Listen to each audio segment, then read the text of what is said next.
It's 2-3 days in there that it was making me feel but I mean, honestly, it's still just at home. I think I just need the plaster. Yeah, it was for sure. It's ridiculous. My daughter got it too, and she was that calm. It's all right, I guess. Nope. Nope. Not at all.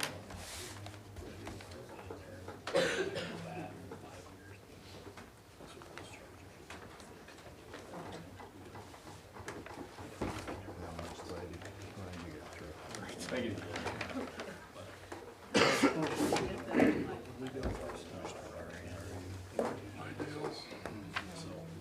Good words.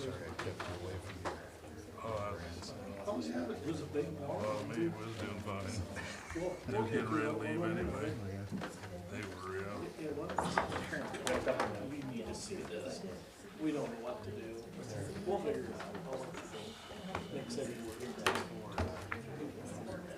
Yeah, they went to pretty close to the sidewalk. They said 6 foot, they say 10. We'll get her. So I had that spotted. That careful how you do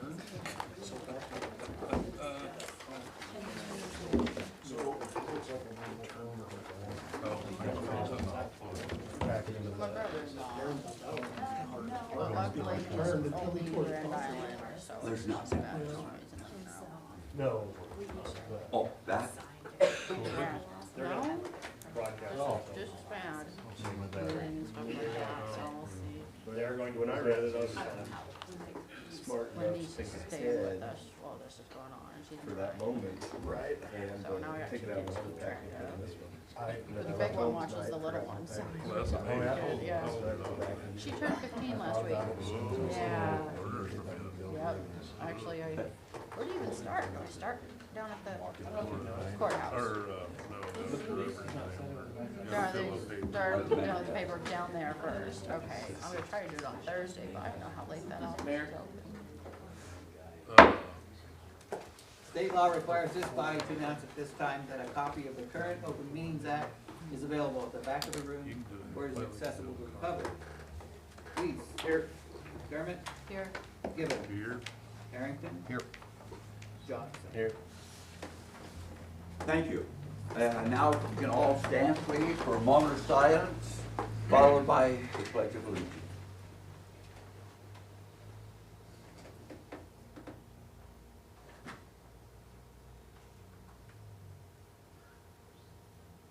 Amen. I pledge Allegiance to the flag of the United States of America and to the republic for which it stands, one nation, under God, indivisible, with liberty and justice for all. Thank you. I should have had our scouts lead us. They could have done it, I'm sure.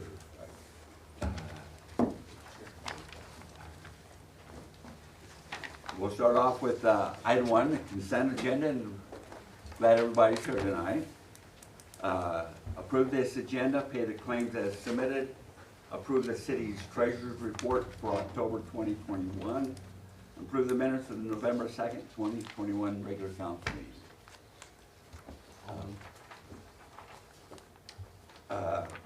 Corey Weiss I'll second.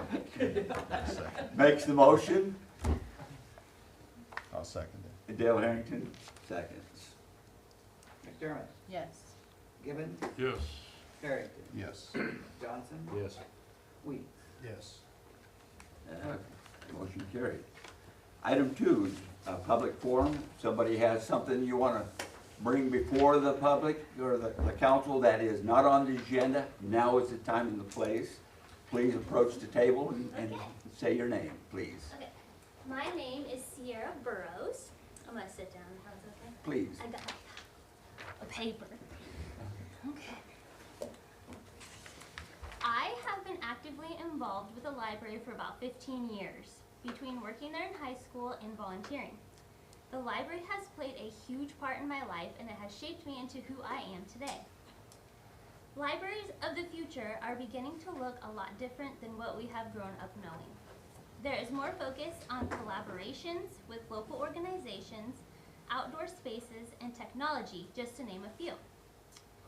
Libraries are becoming more than just a place for books. Our current library facility cannot support this or the growth that is yearning to be brought to our community. In a recent article I read titled "Climbing the Walls," there has been research done focusing on children in libraries that shows play and learning is being explored through innovative space designs that encourage new levels of physical engagement. To be able to support these ideas, the library would need to radically expand the tangible experience offered through manipulatives and other elements focused on hands-on learning. These goals could be met with a new facility. I understand the significance of having a well-established outdoor space such as the North Park. In saying this, I also see it as an enormous learning environment. There could be endless opportunities to bring nature and education together while supporting the library and the goal for lifelong learning. You would be able to have bird watching programs, as there are around 470 bird species in Nebraska, in which some migrate through and land on the pond. Learning about the different trees and foliage located at the park, fishing programs, collaborating with the game and parks when they restock the pond each year, story times, outdoor sensory activities, and many other endless possibilities to interactively learn and grow. As for the concerns with having to cut down the trees in the area that we heard at the last meeting of the proposed location, I know the impact because I read a lot of books. But you have to keep in mind that the amount of knowledge and interest that can be generated through library programming that could pertain towards the importance of planting new trees and maybe even having a tree caring program to water newly planted ones. I also understand, I think more than most, from working in the memorial industry for 15 years, the importance and meaning of memorialization. A very good friend of mine actually has a memorial tree and a bench in that general area. I'm not sure if any memorial trees would be affected in this facility design, but I am confident that there could be a way to compensate or create a new memorial in honor of them if needed. With a new library on the horizon, I am in full support of a new facility, especially at the proposed location at the North Park, as it would encourage the pursuit of lifelong learning, collaboration with all of the amazing organizations that we have in Holdridge, and supporting the community in many different ways, as well as reinventing our gathering spaces. Thank you. Thank you, Sierra. Thank you. Thanks. Very well presented. Appreciate it. The library project will be the next item on here, but anybody else wants to public forum? Scouts? I do want to mention, you've mentioned it already, Mayor Young, I do have a small number of our local Boy Scouts here tonight. I think we have 9 of them currently here and 1 Cub Scout hanging out on the floor over there at the corner. They're here working on their communication merit badge, and I appreciate you letting us be here tonight. Cool. Glad to hear. Appreciate what the Scouts do for our community, Mr. Drain. Thank you. Anybody else want to present anything to the public forum that is not on the agenda? If not, I will close the public forum. We will move to item number 3, review of new library project. Good evening, everyone. We're here tonight to present the proposal for the new library. And while Tana is getting that ready, I'll maybe darken the lights here in a moment, but Tana Pye from Pye Law Office is a member of the steering committee. And myself, I am Bev Ream, for those of you that don't know me, and I am the current president of the library board. I've been on the board, I'm now serving my 2nd term, and as long as I've been on the board, it's been a goal of the library to build it's been a goal of our board to build a new library. A couple years ago, when I took over as president, I was floundering on how to proceed with this project. I've never been part of such an ambitious endeavor in the past, and I just didn't know where to start. But I listened to a couple friends who advised me to form a steering committee to help them move forward. So I recruited 9 community leaders, several of whom have worked on similar projects in the past, and I enlisted their help. And I'd like to take a moment to recognize those individuals, and they are Kara Faber. She's the chairman of the committee. She's from the Community Foundation. I'm actually filling in for her tonight. She had some family matters to attend to, and then, as you may all know, that this is probably the busiest week of the year for her with the Give to Grow campaign. So, Sure. and then I mentioned Tana. She's the secretary of the committee. Oh. I wonder if I can still use your notes. You need to turn something back on. I think this is good. So along with Kara and Tana, we have Sue Christensen. She's a member of our library board. Dr. Fred Diedrichsen, Dr. Stuart Embry, Dale Harrington, Heather McQuillan, Teresa Poles, and Dr. Wayne Quincy. They began work last spring, and their first goal was to seek out an architectural firm with experience in extensive library design. They narrowed down the search to 2 firms and eventually chose BVH Architects from the Lincoln and Omaha area. Some of their designs include the Columbus Library, which is combined with the City Hall and the Children's Museum, the Lincoln's Children's Zoo, the Stir Museum in Grand Island, and the Crete Public Library, which I just learned yesterday that this past Friday, the Crete Library was recognized with an Architectural Honor Award by the American Institute of Architecture of Nebraska, which held its annual Excellence in Design Gala. And I just want you to think about this for a minute, and this could be us receiving this award in 3 or 4 years down the road, and I think that'd be pretty exciting. Anyway, BVH began their work in late April, or May, it may have been May, with an assessment of the existing library.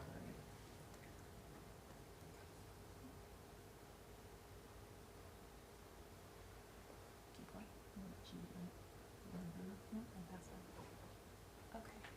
So BVH, the architects that we worked with were Mark Bacon, who's pictured in the top left-hand corner, and then Megan Lamprecht, who's pictured here in the middle of the page. They were the folks from BVH who worked with us. And then on the right-hand side, you can just kind of see what the project schedule looked like for our work between the committee and then BVH as well, that was just alluding to. So I want to talk just very briefly about the history of our current library. The library was initially a Carnegie Library, as you can see in the picture in the top right-hand corner. That was built in 1907. However, that portion of the library that you can't essentially see from the outside any longer because the library was renovated in 1967, where the adult reading room portion and then the back portion that has the children's section of the library were added on to basically the front and the back of that structure. So what you see there in the top right-hand corner essentially is that middle section where the computers are and where the fiction books and that sort of thing are located. Since 1967, there's been an extremely limited amount of maintenance and repairs that have been done on the current library. Every system in the library, HVAC, electrical, the roof, you name it, are at the end of their life cycle or exceeding the end of their life cycle at this point in time. Basically, it's only a matter of time before those systems essentially completely give out and we'd be looking at substantial costs and substantial repairs. At this point in time, there's water damage in the building, and there's water that had leaked into the server room in the basement during some rainstorms right before BVH and architects and the engineering firm came to examine the library, the condition of the library. Because the last renovation was done in 1967, it's extremely likely, according to BVH and their engineers, that some of the tiles and other materials that are in the library currently contain asbestos. There's also safety issues with the ability to safely exit the building in the event of an emergency, particularly in the basement section, just due to the way that there are multiple landings and the doors are situated.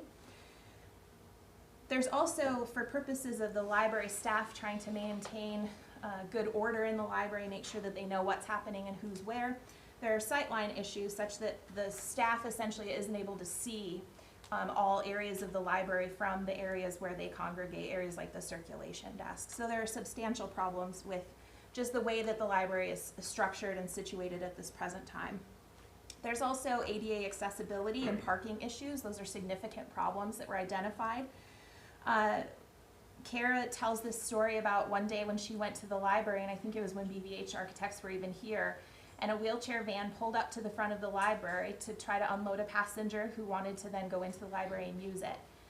The parking is not such that that could happen while the van was parked in that parking spot, so essentially they had to park in the middle of the road so that they could bring their ramps down and unload a passenger who was in the wheelchair. And then the driver had to essentially move the van then into a parking space, which wouldn't work if you're talking about a wheelchair driver of a van like that. I personally have also observed this during the Friends of Library book sales that we host annually. Those who are using wheelchairs or scooters or even crutches have a very difficult time managing their way through the building. There have been times fairly frequently when the elevators are not working and those folks can't get into the basement at all. And then there's concerns with will the elevator break down while they're in the basement, which would be very scary. But those folks who come in wheelchairs and scooters essentially have to go back up to the main floor in order to use the restroom, because the restrooms in the basement require steps up and down into them. Ultimately, then additionally we found, and I'll talk more about this later in the survey results, but the community desires a lot more programming from the library staff, programs like Sierra Burrows just talked about a little bit ago. At this point in time, we don't have sufficient space or appropriate space types for those programs to happen in the current library. Even if we did have the ability to host programs like that, we don't have the parking that would enable large gatherings of people to be able to park and access the building. So basically, what we found out from working with BVH and their engineers and their architects is that there are substantial problems with our current library that will be extremely costly to address if we wanted to move forward addressing them in that way. And these are just a few of those pictures where you can see in the bottom right-hand corner picture, those are the types of tiles that likely are to be asbestos containing. You can see in the top right-hand corner and the bottom middle that there are issues with being able to see people who are using the library, those sightline kinds of issues. These pictures show some of the safety issues, wooden stairs that don't meet code for public buildings, steps that would require you to get up and down stairs to get into bathrooms, that sort of thing. Low grades that lead to flooding. And these are just some of those other systems that don't meet those codes. I'm going to move through these fairly quickly because this report is available on the library's website if people want to look at it in greater detail later. Okay. So this, the next step then was for BVH to begin engaging with the community to gather input and feedback on just what is important to the patrons of the library. On June 22nd, Mark Bacon and Megan Lambrecht held 2 educational workshops at the foundation, and they were open to the public. They focused on the 21st century library and how libraries of the future are not just about checking out books, but are becoming technology and teaching centers with computer labs, makerspace rooms, children's activity rooms, not to mention a gathering place for teens and reading groups. After those meetings, and running through the end of August, a community survey was circulated online with paper copies available at the library, and they set up a booth at the Phelps County Fair and had a public vote on what they would like to see in a new library, and had a design your own library exercise. Then through August, Mark and Megan and several of the steering committee members met with 21 focus groups representing all of the communities in Phelps County A broad cross-section of businesses and community groups and of various ages were interviewed about how they would use the current library and what they would like to see in a new library. Actually, all of these responses are included at the end of this report.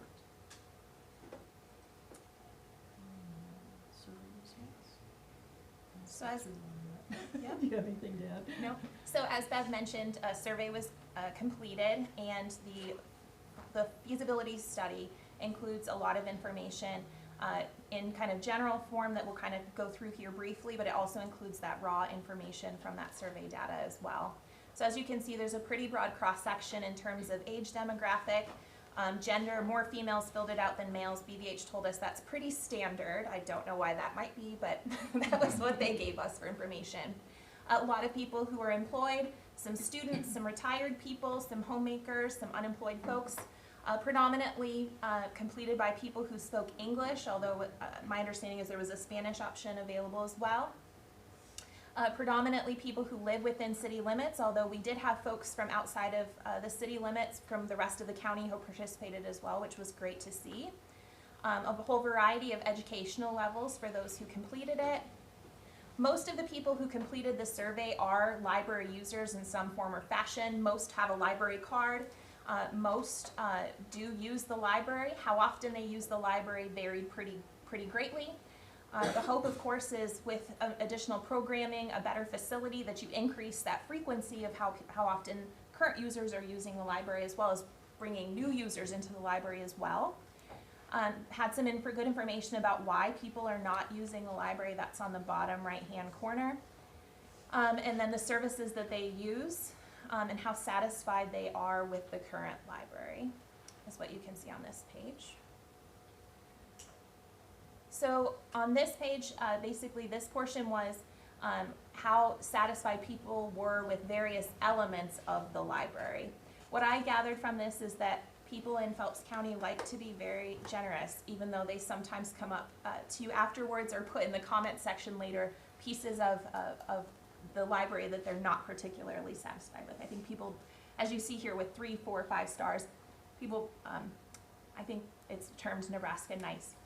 That was my interpretation at least. And so then on the right-hand side, you see importance of different elements of the library, how important that was to people. And there's a whole bunch of different categories here. Again, I won't go through those, but just so you get a sense and a flavor of what was included in that library study. That library survey, along with the information that was gathered in those previous community engagement sessions, are what BVH used to complete this next portion, which was the space needs assessment. And I'll let Beth talk about what that entails. And as Tana just mentioned, from the community engagement efforts, we learned that the following components were proposed.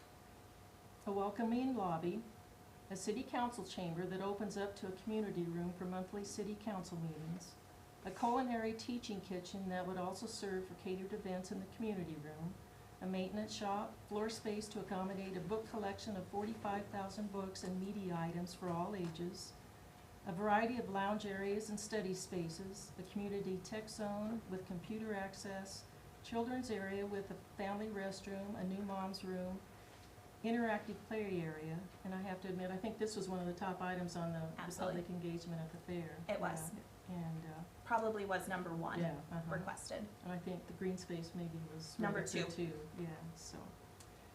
But also included would be a teen hangout area with their own computers and a study space, a flexible maker space, efficient staff space with private offices,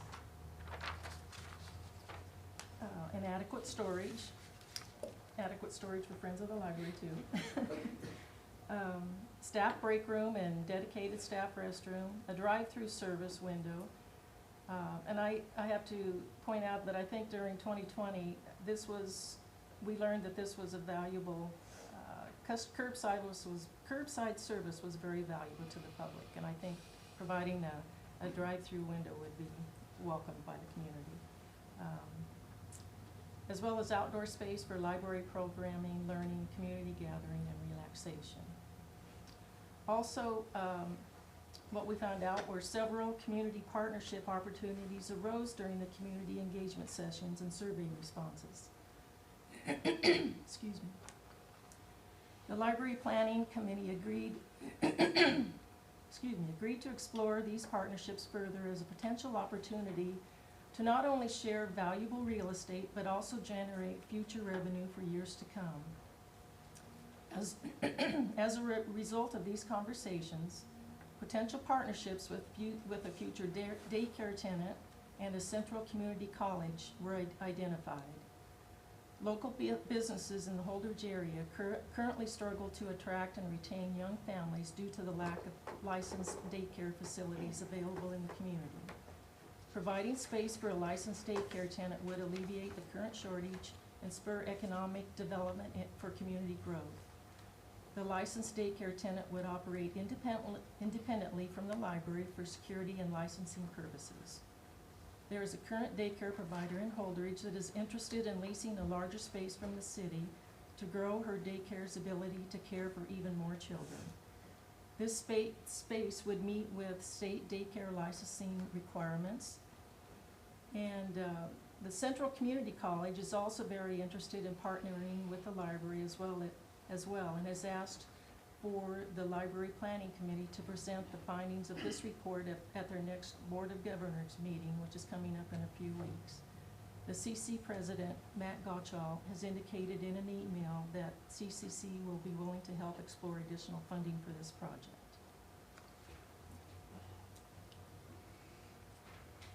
So what you can see in the pictures on this particular page are that community room that was mentioned just a few minutes ago. That community room would be essentially an additional potential revenue generator for the building, as it could be used to bring in speakers, could be used to host galas or wedding receptions, all kinds of different events. So what you see in the picture essentially is a bunch of different ways that that same space could be set up to accommodate and host different types of gatherings. Some of the key takeaways then from the space needs assessment is that we need to have flexible spaces that can accommodate those different kinds of gatherings, different sizes of gatherings, different types of groups that want to meet. So not just those big rooms, but also small book clubs and other types of groups that want to use the library space. But that the facility would also be income generating through the leasing of that space to a daycare facility, leasing of space to CCC, and through, as I mentioned, renting out that large community room for events, in addition to having spaces that would be available for each of those different entities to use. So you're cutting down on the space that would ultimately be necessary if you were having those entities exist in 3 separate buildings.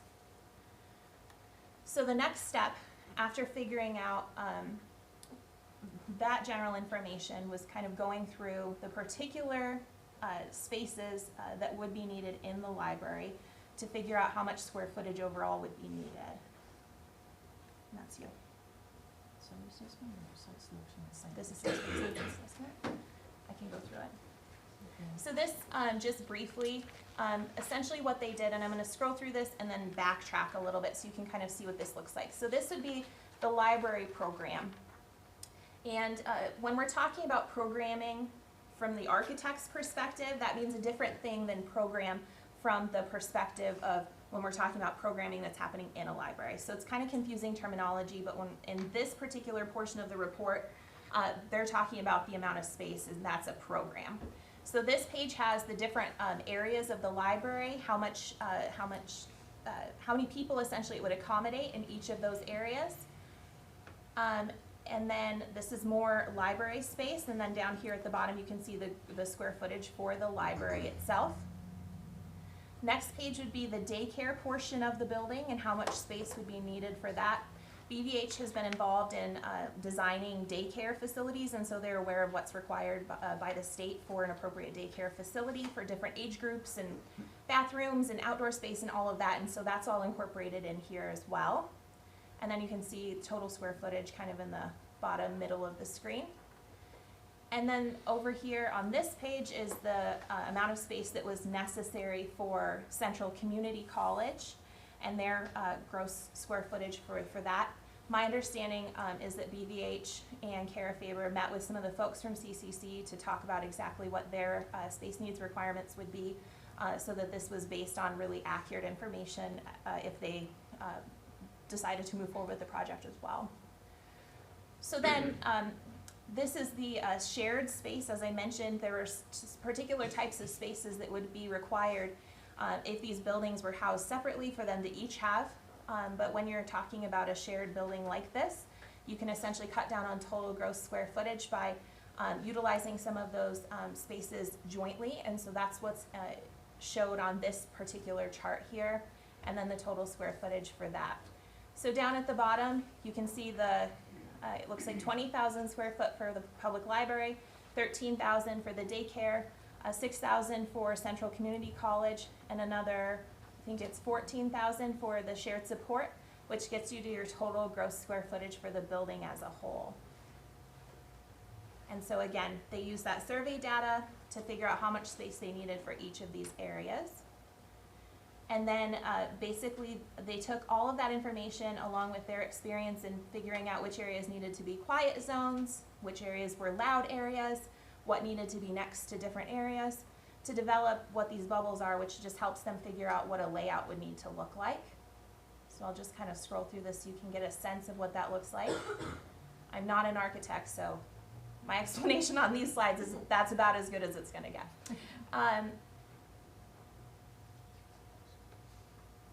And then this is what it looks like when you put all of those information, all of those bubbles together, and that helps them figure out what areas go together. So site assessment. So the next step after that was looking at the different areas in our community that could house a library, could house a daycare, could house a community college. And there were key factors that you can see on this screen that were considered and that were used to evaluate each of the sites. So outdoor space, accessibility, dedicated on-site parking, security and after-hours access, proximity to community entities such as schools, daycares, food service, or potential community partners, proximity to community amenities such as parks, walking trails, or public transportation, vehicular circulation, pedestrian circulation, future community development, building orientation or access to natural light and views, and the need for future expansion.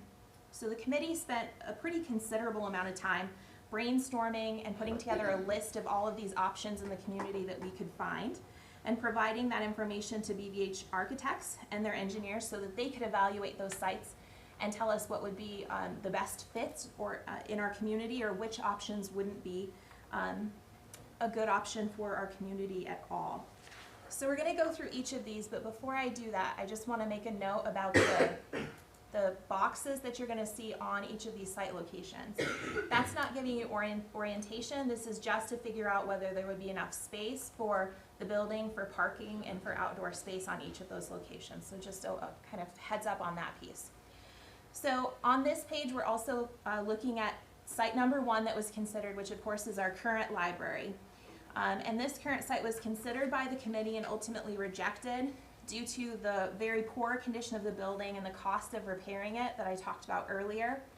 The size of the building being really inadequate for all of those wants and needs that were identified by the community.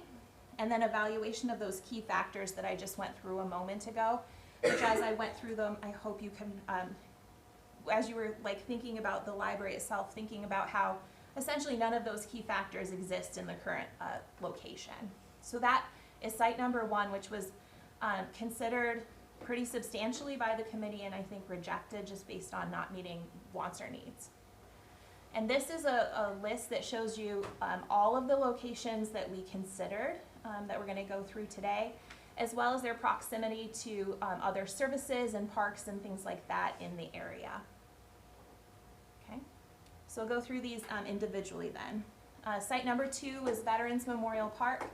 Of course gave us that great outdoor space that we were looking for, had shaded areas, trees, views, those kinds of things. Another pro is that the city already owns the land, so we wouldn't have a cost to acquire the land itself. But the cons, the area doesn't have a major roadway. There'll be traffic concerns with respect to vehicle access to the site. And the facility location would also remove a pretty heavily used picnic shelter. And then, of course, we're also, what's not included on here is, as we all know, there's been pretty substantial development of that park for the Veterans Memorial itself. And so the question of, do we want to load more things into that park, like a library? So number 3 is the empty lot that's at Burlington and 14th. And it does have close proximity to schools, but that lot unfortunately is not available for consideration because it was sold and there's plans to develop it. And as you can see, there's also not a great amount of green space there. Lot number 4, which is the Shopco building, that does have close proximity to schools. It's easily accessible. It doesn't have the views and the green space that were desired by the community. It's also right next to a major highway, which was a concern for the daycare in particular, and children's outdoor space. And then my understanding is that that location, there's already a lease of that space and sale of the building that's being considered by the owner. So I don't believe, even since this report was generated, that that's a space that is available for consideration for this project. And as you can see, there's also some other cons here that I'm not going to go through since it's no longer available. Site number 5, which is the lot that's just west of Shopco, again, close proximity to schools, does have enough space to develop green area, but it's not a major highway, and there's also some potential plans for residential development of that area, and it doesn't have a street presence that would make it easy for people to see and know that it's there and available. Site number 6 is the northwest corner of North Park. Again, close proximity to schools, has a lot of those green space areas that would be really attractive for a project like this. And again, the city already owns the land, so no cost to acquire it. But the site that is available in that corner of the park doesn't have sufficient space for the library project that was outlined, the program that was outlined, or have essentially additional space for future expansion if or when that would be needed in the future. So we'd be limiting the ability of the library to grow. Site number 7 is the southeast corner of North Park. As you can see, it has sufficient space for the building, for parking, for green space. It's got close proximity to the schools. It's adjacent to the Tasso Performing Arts Center, which gives the ability for cross-programming for events like weddings and receptions to happen between those two facilities, as well as increasing the amount of parking that would be available both at the Tassel as well as at the library. It's located right next to a bunch of walking trails through the park and picnic shelters. It's of course got the ability for children to walk from the middle school and from the high school very easily. It has a lot of large trees, shaded areas, pleasant scenic views. And it also provides space for that outdoor programming that was requested in our public comment area, as well as good vehicle and pedestrian circulation and parking, as I mentioned. And it also has space for future building expansion. And again, this is a site that's already owned by the city, so there's no cost to acquire it. So the cons, as I'm sure everybody is aware, there are memorial trees on that site. They would either have to be cut down or relocated.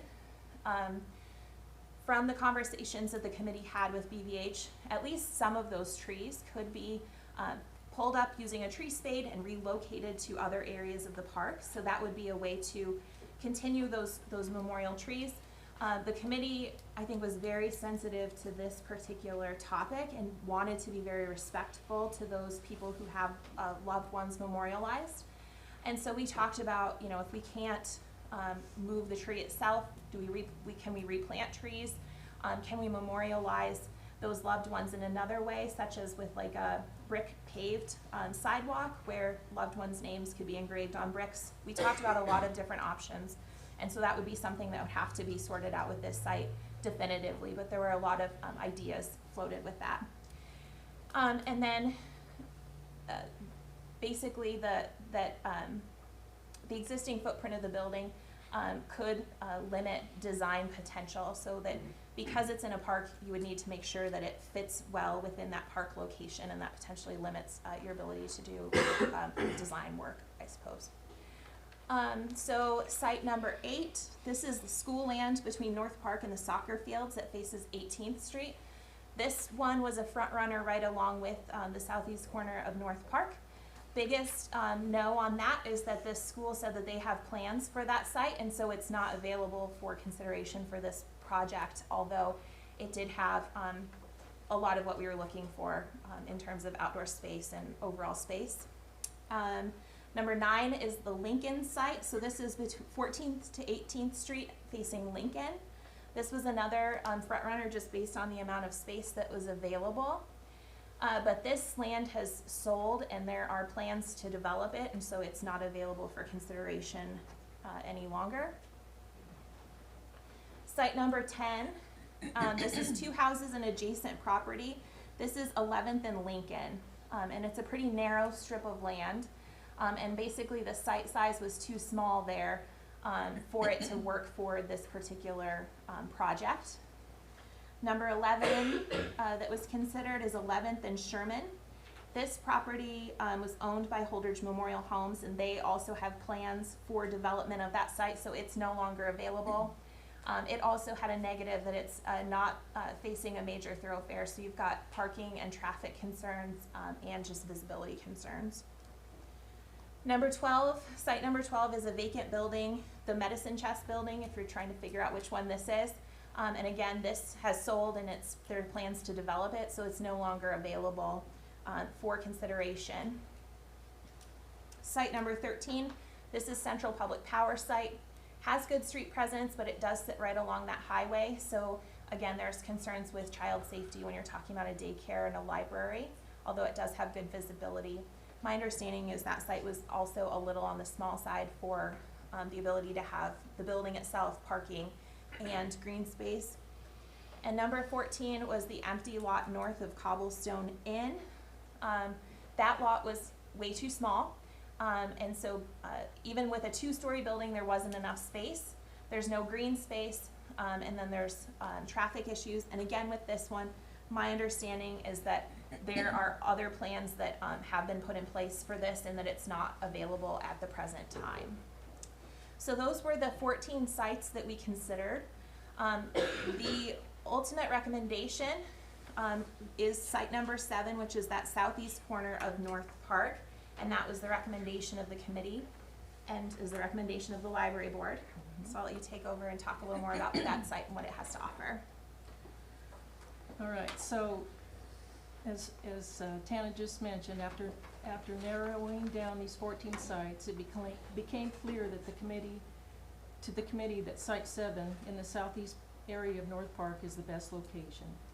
This location presents many opportunities for a 21st century library. Its close proximity to the Holdridge Public Schools and the Tassel Performing Arts Center provide potential partnership opportunities for the library and CCC.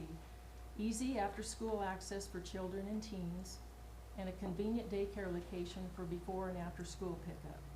The site is well developed with large trees, shaded areas, and scenic views to the North Park Lake, allowing for significant architectural and landscape design opportunities. The size of the site allows for ample outside parking, outdoor space, space for future expansion, and traffic flows that allow for a drive-through service window and a book drop. Situated off of 14th Avenue, the site possesses a strong street presence. Oh wait, excuse me, I just said that. The site currently has utilities for building infrastructure at or near the site, helping to reduce costs. The site is large enough to accommodate the entire building program and future expansion on one level. BVH Architecture presented a 1-level and a 2-level design option to the Library Planning Committee, but it was determined that a 1-level facility was the most desirable. A 1-level facility provides for the following benefits. It eliminates the needs for stairs, elevators, and additional circulation square footage. Overall, most cost-efficient design to construct. It reduces the number of library staff needed to provide library service to the public.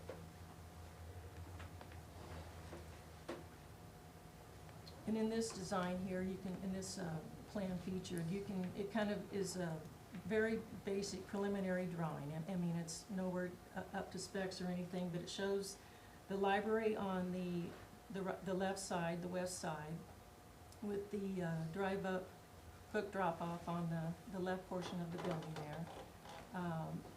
The community area would be the dark blue area. CCC would be the purple area towards the middle there, towards the bottom, and then the daycare on the right. There would be private entrances for each one of these facilities, and ample parking for the daycare and the library and the community college there, with room for expansion if needed. And the room for expansion would be that front portion that's just to the left of CCC. What BVH was anticipating was some kind of a front porch type of area, and so there would be the ability to essentially enclose that and make that usable space. There was also the ability to add on to the back side of the building if there was need for future expansion as well. And even not building onto the building itself, because you have these other tenants. So if the library itself at some point needed to grow, that tenancy, that lease agreement with CCC or with the daycare at some point in the future could also be terminated if there was additional space needed and places for those tenants to go as well. So a lot of different options for growth in the future if needed. So on the next slide, we're going to talk about, well, this is, before we get to that, this is just a kind of drawing to show what this building would look like. And again, these aren't final drawings. These were just sort of artist renderings to give a sense of what this building would look like. So this would be the front side of the building from the parking area. This would be the back side of the building facing the lake. So as you can see, the intention of the committee, the intention of the architects is to make sure that the building isn't some monstrous behemoth that destroys the views of the park, but instead is in keeping with the way that the park looks and is pleasing to people who are driving by, pleasing to neighbors, pleasing to people who are using the park itself. Oops, there we go. Okay, so on this slide, we're going to talk about costs.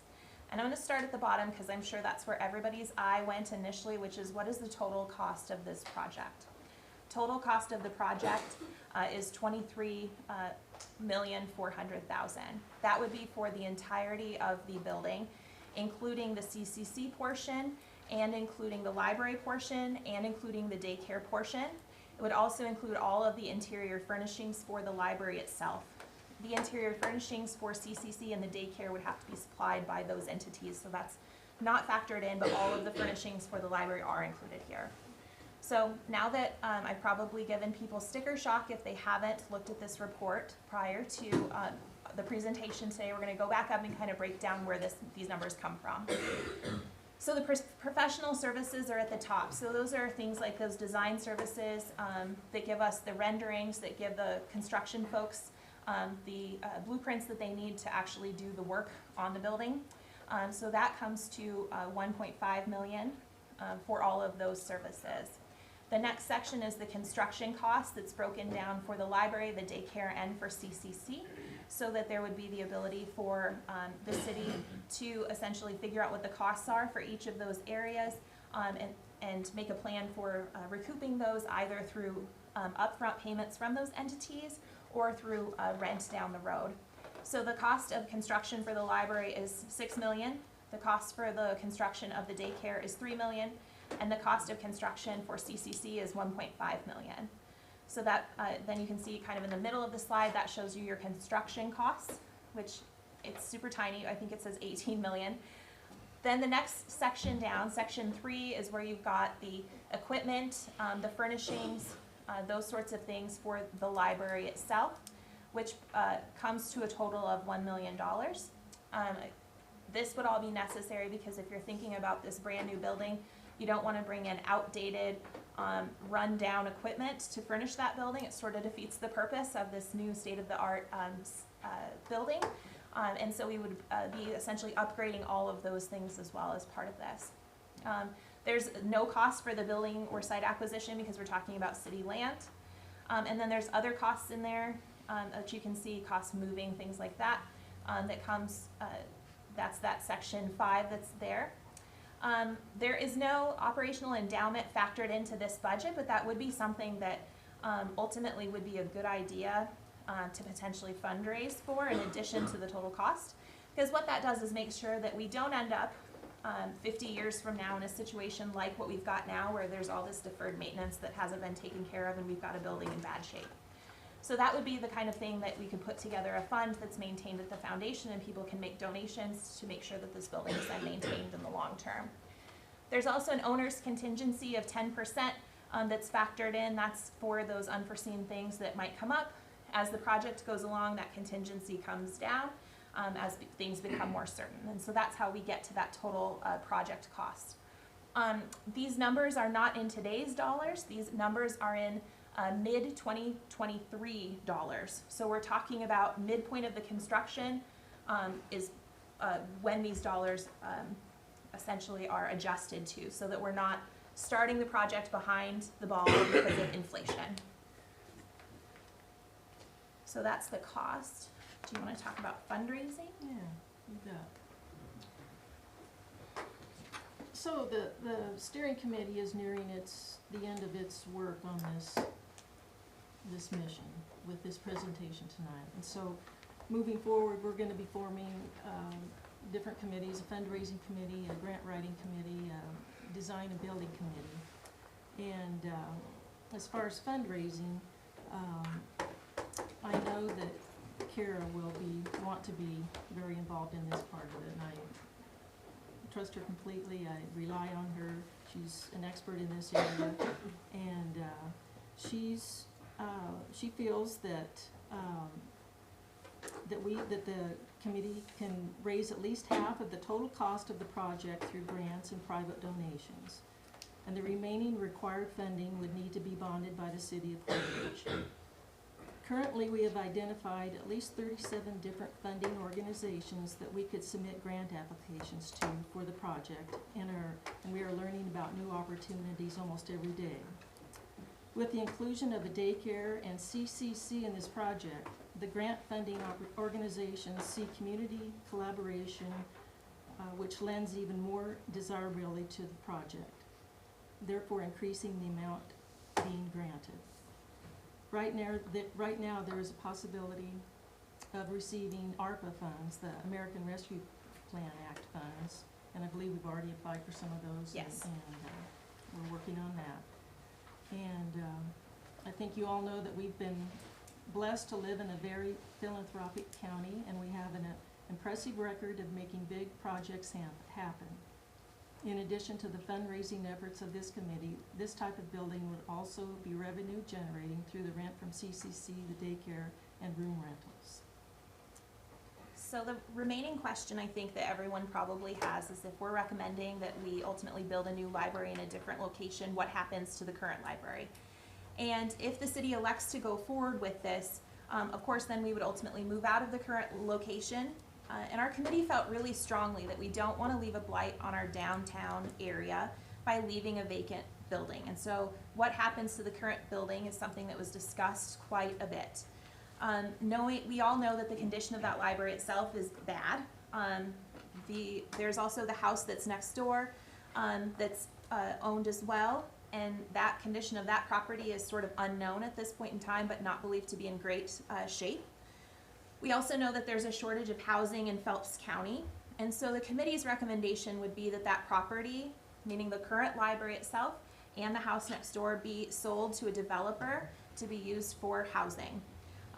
With our contacts at BVH, we believe that a fourplex apartment with adequate parking would fit on that location, would help address that shortage of housing and be a really nice transition from the commercial downtown area into the residential area to the north and east. And an added benefit would be that that property would go back onto the city's tax rolls, so that would be generating tax dollars as well. So it's something that we have thought about, and that would be the recommendation about what happens to that property after the library has moved to its new location. So in conclusion, I want to state that the library board has reviewed the feasibility report and has voted to accept this recommendation as presented. We did this on October 19th. In front of you, you should all have a copy of the land survey proposal from Olson Associates, which consists of 2 phases. The topographic survey, and then based on some feedback from a council member, it also includes a traffic study on 14th Avenue, which would give the city of Holdridge some guidance on what changes could be made to ensure the safety of the drivers and pedestrians in that area. So at this time, I'm asking for you to consider to approve moving forward with our library proposal and with the land survey proposal from Olson Associates, which is the next step in order to have BVH Architecture prepare the schematic design, which will be necessary to secure funding. And with that, we're happy to take any questions that members of the council have about the proposal. Site number 1, was it only considered as fixing up, or was it ever considered as tear down the house property with a new library being built there on both lots? Both. Both? Both. So renovating the current facility was initially considered, and based on the report that we got back about the condition of the building, that was ruled out as not being cost effective. BVH also looked at building either a 1-story building or a 2-story building on that site. It's too small for a 1-story building. The way that the 2-story building would need to be set up, it's also too small for that. And you also, with a 2-story building, when you're talking about the library being on 2 stories, you dramatically increase the cost of staffing it because of having to maintain sight lines on both stories. They looked at moving just CCC upstairs, just the daycare, a lot of different configurations, and it was ultimately too small for any of those 2-story options. And it didn't give the parking that was desired very strongly by the community, or that outdoor space that was desired by the community. So both.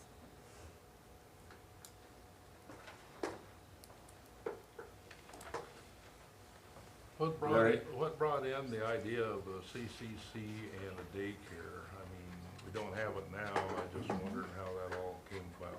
So I think that the committee really, when we started the project, we started by talking about what would be on our wish list, what would be kind of a best case scenario if we could have everything we want in a library.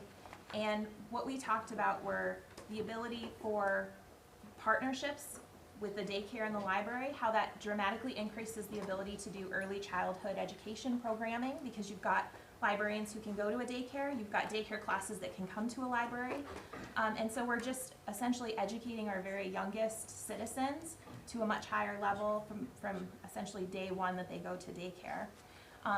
Increasing literacy, which of course increases outcomes in school as well. So that was just kind of on a wish list, dream sort of item. With respect to CCC, same kind of thing.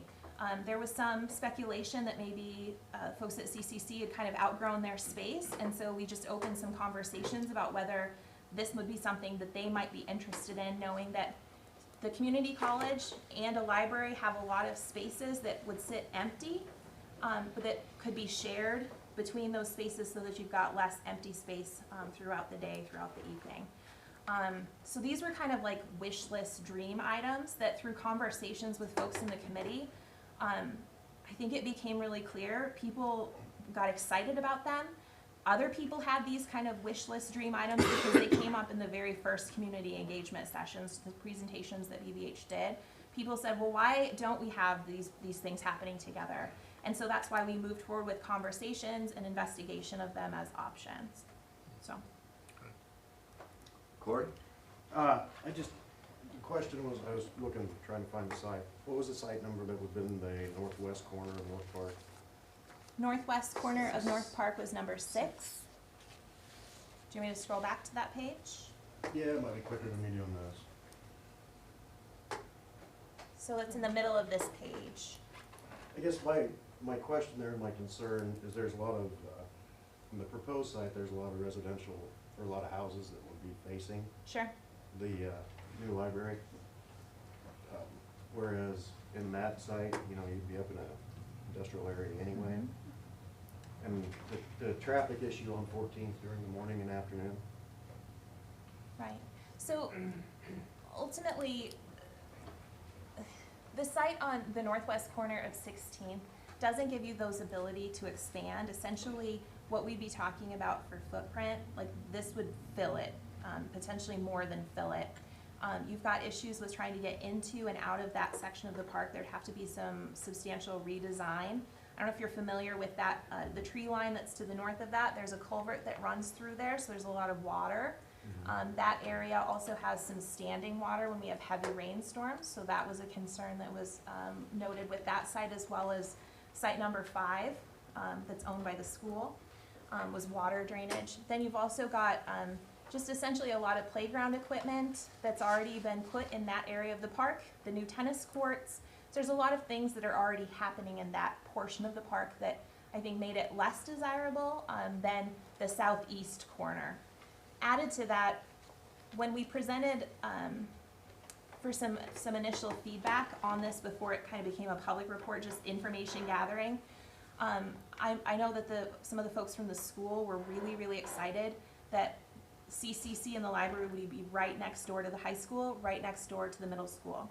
CCC in particular for the high school, because kids could then just walk across the street to take a college class versus transportation sometimes becoming a barrier for some of those kids that don't drive yet or don't drive at all. And then for the middle school, the ability for kids to essentially just walk over from the school to the library after school and have a safe place to spend their afternoon, have the ability to participate in some of that programming and enhance the educational experience. So I don't think that there was anything that was completely wrong with the northwest corner. It was just deemed to be less desirable than the southeast corner. And as Bev mentioned, because we're doing some traffic studies and that sort of thing, I think that ultimately that would give the city some recommendations about how to alleviate traffic concerns in those busier times of day, which would be like daycare and school drop-off pickup in particular. Before we open up to the audience, council, more questions, more concerns? I don't think I pointed out, Mayor, that on the land survey and the library is considered the owner on that. So the library will be incurring the cost for that survey done by Wilson and Associates. It's not the city that will incur those charges. So I want to point that out. Okay, thank you for clarifying that. Mary, McDermott. Just a little bit of feedback on some of the elements that you've incorporated as far as the partnerships go. The partnership with Central Community College, I think, is going to make a big difference for the kids in this town. There are kids in other towns that are graduating high school with their associate's degree because the college campus is next door to the high school. And I think that the opportunities for advanced curriculum, dual enrollment courses, if we could provide those to our juniors and seniors and give them a leg ahead, let them earn some college credits with having the college be accessible and right there, the partnerships between the schools I think would really pay off. Not just for those individual kids, but also like on a countywide level. If you're a business owner, if you're a manager, if you're looking to hire someone, you know, with skills at the associate's degree level, to have a kid coming out of high school at 18 that's got some of that training and some of that background and is ready to go, rather than, okay, we're gonna send them off to, you know, the Hastings campus or UNK and hope they come back, and some of them do. But if you've already got them locked down with the community college being next door, I think that's gonna help us economically. And then kind of the same thoughts about the daycare. I know that's, it's kind of non-traditional to put daycare, library all together, but if you're looking at, okay, what are the needs for our economy to grow, mom and dad have to have a place to send the kids. And if any of you have young kids, it's hard to find daycare. And whereas we're looking at our current daycare providers, our current daycare spaces, if a large one's about to lose a lease, and there's, you know, 50 to 100 kids that all of a sudden don't have a spot, how many more people are gonna leave the workforce? So even though it seems kind of out there to spend the extra money on putting a daycare space there, I think that would pay us back. I really do. One of my conversations with Kara Faber, who obviously knows an awful lot about grant writing, It's her belief, based on her experience and some conversations with some big funds that are out there that we could apply to. They're sort of excited about a library. But when you add the partnerships that we're talking about adding, they get really excited. And so that just increases the ability for us to fundraise for this particular project, so that then down the road, as you mentioned, we can reap some of those benefits. So it's an investment right off the bat, of course, but one that we're hoping and have strong belief that we'd be able to fundraise substantial portion of through those large grants, through local donors, through small gifts and small donations as well. That's gonna bring the price down significantly. Mm-hmm. I mean, it's still, even if Kara comes through and is able to raise half of it, it's still a big ticket item. But if you look at everything we're getting for it, you know, and then in the end, it's not gonna be up to us, it's gonna be up to the public to vote on it, Mm-hmm. so. Good comments. Council? Okay, I will take some comments from the public now. Okay, my name is Kathy Bodenheimer, and I have been an avid user of this library since 1962. I love the library. I love to read. And I don't know, I've been in there 2 times this week already. I sat here before the meeting with a book that I was able to go in there and check out. Reading away while I'm waiting. I carry books with me everywhere. I have kids from all over go, where did you get that book? How come you read? Why are you reading now? We're at a football game. So on and so forth. Because I model my reading.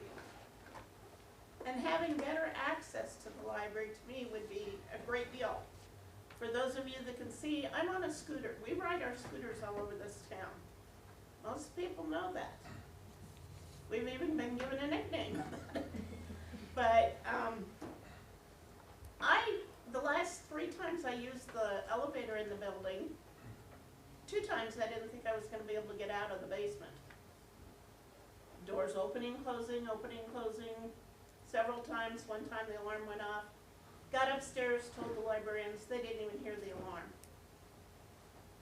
So that's a little scary. Luckily, I do know my cell phone works in the elevator, because I tried it, if something happened. But I have to give kudos to these people for all the work they've done. I want to see something continue. I unfortunately don't feel that this library can serve the needs. One of my main concerns also is I cannot reach books that are higher up. The librarians are very willing to help out, but I see some of them even having to get on a stool and still raging. So it'd be nice to have a larger building where the books don't have to be so high. I just feel very deeply about this project. Thank you, Kathy. Yes?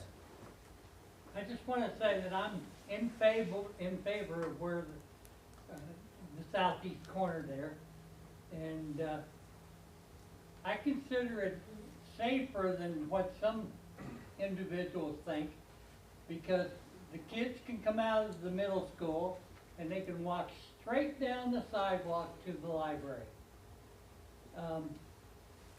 I think that's important. Plus, it's close to the school.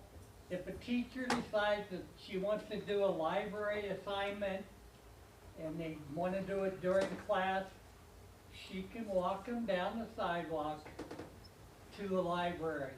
It would be very close and handy for them. I'm thinking with CCC there in the building,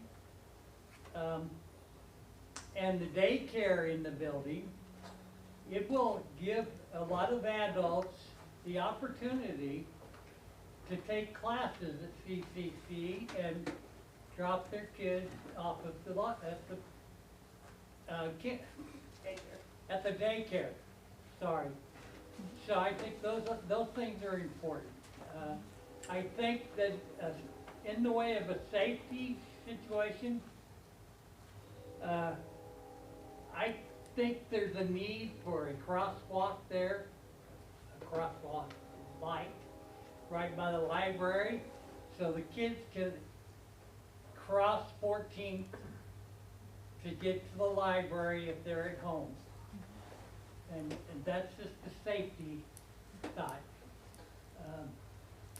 Right now, with the library where it's at, these kids are walking from the school, crossing 14, crossing 11. 8 has some traffic on it. We know, because we ride around and we see these things. So I think, although some are really worried about some of these things, and I'm sympathetic to the fact that there are a lot of memorial trees out there, and so something needs to be decided on how to handle that. But I just think it's going to be a safer situation than downtown. Thank you. Thank you. May I make a statement about the safety, please, sir? What's your name? Barbara Waldron. Okay, thank you. I walk my dog every morning, 1 4/10 mile, from Garfield to the lake, around the lake, back up 18, back to Garfield. I live there. Yesterday, on 14th, between Garfield and West, 2 children were almost hit with a car. I verified it. I was standing right there when it happened. They tried to cross the street, the car was making a turn. Last week, on 18th, a child was trying to cross over to the other side and almost got hit with a truck. It's not as safe as you think it is. Before school in the mornings, after school in the evenings, it can be quite dangerous, even with a policeman standing right there. I have seen many vehicles go flying down 18th that I would be scared to death with my child trying to cross it by themselves. So we do need to take that into account. Also, I'm all for a new library, but daggone, I go to that park every morning and I like to sit with my dog and read like they do. It's a nice, quiet place. I can watch the ducks, I can watch the geese. I spend a lot of time down there, and you're taking that area away from me now. I'm not gonna have that quiet. I'm gonna have to worry about, well, when you're having this thing or when you're having that thing, can I still use my public park, or is it gonna be the library park? I'm not real happy with the spot. Please don't turn it into a big strip. We go down there to enjoy it. It's the only place in town we can go that we could sit, and there is trees and there are animals, and the elderly come there and fish. I watch the kids fish with their grandpas on those little strips you got out in there. I watch other kids playing in there. Sitting on those benches watching this is so great. It's a getaway from all the traffic. Don't take it all away from us. Not all of it, you know, I mean, there we go, now we have this big building into there, all these memorials that you go down and you look at the names. I've seen people sit down and pray over those things. It just doesn't seem right. I'm sorry, I mean, I'm all for a library. I'd stand on my head, I'll even help you fundraise, I just don't want it right there. Thank you. Barbara? Yes, sir. May I respond to that just very briefly? Would that be acceptable? What's that, Tana? May I respond to that just very briefly? I'll be brief. I also live right by North Park and use that park every day. We walk our dog there as well. I think we've seen each other several times. Probably. And also spend time just sitting and relaxing and enjoying the sunshine when we have it in that park as well. And I think that our committee is absolutely cognizant of that. We don't want to take away people's ability to use the walking paths. We don't want to take away people's ability to sit in that park and enjoy the scenery, the birds, their neighbors. We want more of that. And ultimately, we believe that the library, the way that it will be situated, will give more space for those things to happen, not less. So that's all I just wanted to say, so thank you. Sir? Yes, I'm not sure if I missed this part of Name, the presentation. please? I'm sorry, JoJo. I'm new to this town, so hi everybody. Yeah, I'm not sure if I missed this part of the presentation, but do you know which LEED certification that the architects are going for as far as design wise? LEED Silver, Platinum, or Gold, or are you not aware? I don't know off the top of my head. If Kara Faber were here, she probably would know that, but I don't. I'm so sorry. Gotcha. And then also, someone mentioned design build, so I wasn't sure if that's the delivery method that's being used for this project, or would you know that as well too, if it's a design build or if it's a CMM? These are like pretty specific questions about architecture that I simply don't have the expertise. That would be something we can look into, and maybe we can get your contact information after the meeting and Also- get your questions answered. Gotcha. Okay. And also, I definitely do think the concept of having those partnerships as far as the CCC and the daycare being engaged in the building is a good idea. Some of the projects that I worked in Baltimore actually had the same kind of concept, and they're trying to engage the community in these public buildings. But one thing that I looked at, it kind of just seemed a little bit off, was just the square footage being allotted to the daycare versus the library. Because it seems like the library is only, 23,000 square feet from what I saw, but the library itself is 13,000 square feet. The daycare, so it seems like almost half of the building itself is going to be the daycare. What's the capacity? Right. So there were conversations that have been held with multiple daycare operators in the community. There's one in particular who is at capacity and would expand if she had a space to move to that had that. So my recollection was that it was 160 children, if I remember right. Other committee members who are here, I think it was 160 children that could be in that daycare. This daycare operator currently is at something like 85, so it would essentially be doubling her occupancy. The amount of space, those were conversations we had as well, as is this truly what's necessary? Right. The answer was yes, based on the number of children that could be in the same room, based on the age of the children, and then bathroom facilities for them, as well as then required outdoor space for the daycare itself that would be sectioned off from other outdoor access for just members of the public. So yes. Okay. Well, I guess I was looking more towards, I know you looking to me using the daycare itself as an income generator, but then looking at those numbers, are you expecting the tenants of the daycare to be paying for daycare out of pocket, or is it going to be state paid, or how is the tuition for daycare going to be paid? Sure. And once that is determined, is it going to be really enough to turn a profit on the space that's being given to daycare in correlation to the space that's being allotted for the itself? Right. Which means it seems proportional. Yeah. So that's, I guess, one concern to have. Okay, so the lease would happen between the city of Holdridge and the daycare operator, so it would be up to them to decide what the terms of that contract would be, and that includes, of course, amount of rent on the space. I think that important factors for the daycare itself that were considered would be, yes, taking state paid daycare as well as taking private paid daycare. Also having daycare that would be accessible for those who are working shifts at our area manufacturing facilities. They in particular have a really hard time finding daycare, so not running just an 8 to 5 kind of daycare. So those were things that we talked about. Of course, those would all be things that the city would have to negotiate with the daycare facility itself and what that would specifically look like. But those were things that we talked about wanting to see in the daycare facility.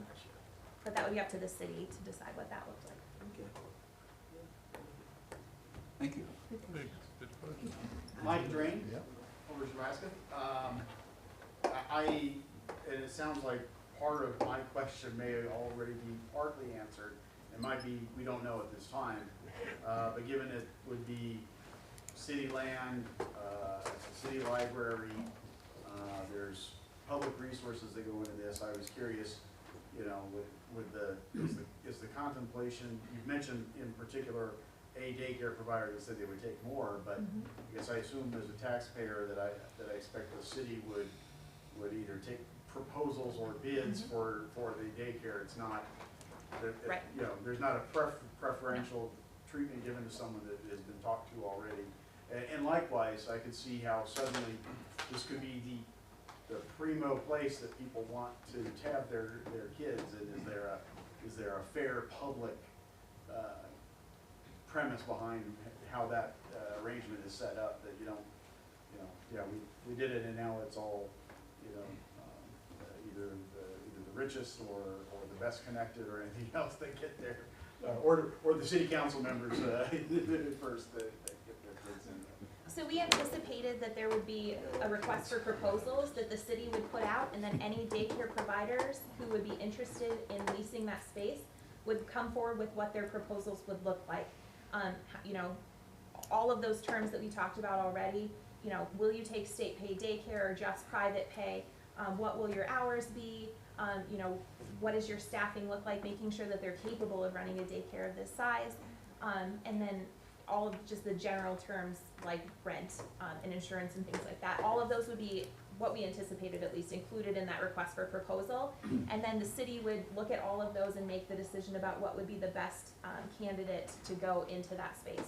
The conversations that we were having with childcare providers was to make sure that we're not building a facility that's not needed and that we don't have anybody who even could run that, right? So we wanted to make sure that we were doing our due diligence and identifying that yes, there are childcare providers who would be interested in this, would put in a proposal, and then what they would want to see, what their wish list items would be.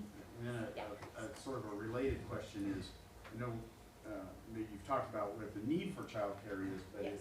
has there been or would there be some sort of economic analysis? I think you said maybe it's like 1.6 million or something like that for the space for the childcare that's part of that. I'd have to go back to that. But yeah, whatever that number is, I guess you'd want to know that even though there's demand for childcare, that demand is at a price point that the city is paid back that Sure. that investment. We didn't put a bunch of money in that we'll never get paid back. Sure.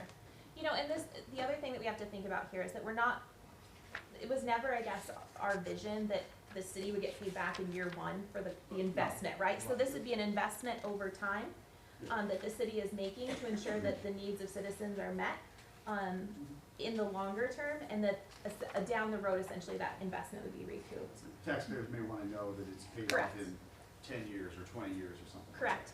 What we envision is if the city council decides to move forward with this proposal, is we wanted to do a bond issue on the May ballot so that we're moving forward with the project and not driving up costs just because of delay. And there would be a lot of information about those kinds of things as well as schematics so people could look at what the building itself actually would look like and then make a decision on whether they want to vote yes or no on that bond issue with those facts at that point in time. Today essentially is do we have the green light to move forward? And what we, I guess, anticipated is that the city council would probably want to think about this, talk to constituents, and then make a decision probably at a meeting down the road, but hopefully not too far down the road so we can keep moving forward. So that was kind of our timeline that we were planning to go forward. So yes, some of those questions would be answered in the information that would come out after this feasibility study. I'm sorry a lot of you guys are having to stand, but we've talked about a larger council chambers. That's In included the in last this couple of years, proposal. we've had the need of larger council chambers, so, who else has, You have one back here?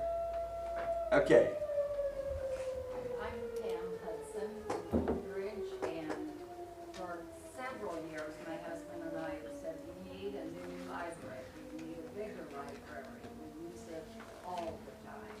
I do carry books around with me.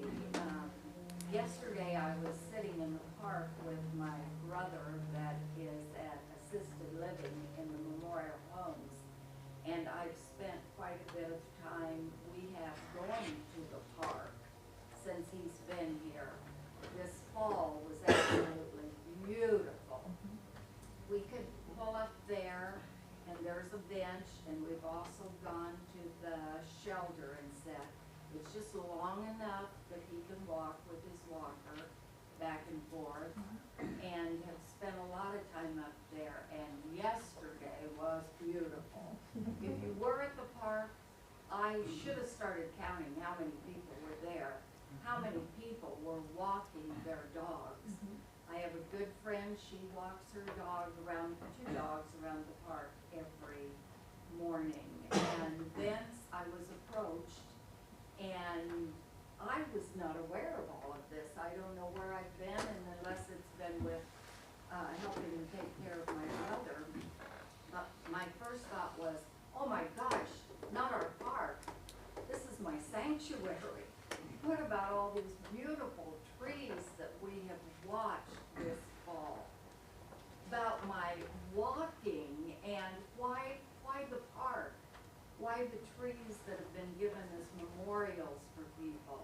If I had, I'd be a little bit heartsick about that. I had no idea we were talking about the library, plus a daycare, plus a central community college.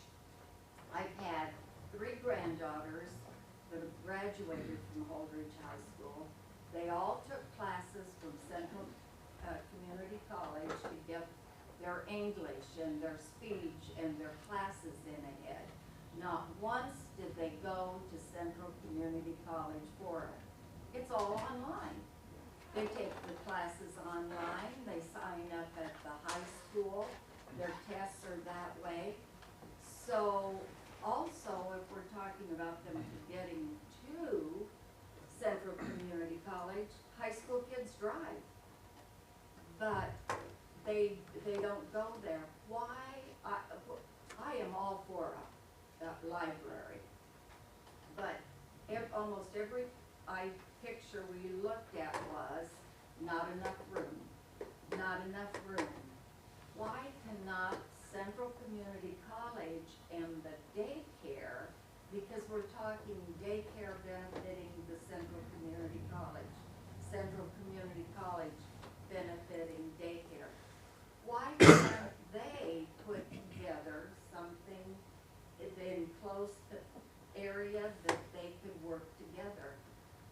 I don't know, is that big field across from the buildings at the fairground to the east? Who owns that? But there would be a way to put in a daycare with them. The other thing is I have one of my granddaughters is going to get her elementary degree. Well, she's the second one. And she has worked at a daycare for several years after school at high school, and now she does while she's taking classes at Kearney. And they're struggling to find people to help at the daycare. They can't increase their numbers because they can't find enough people to come in and help.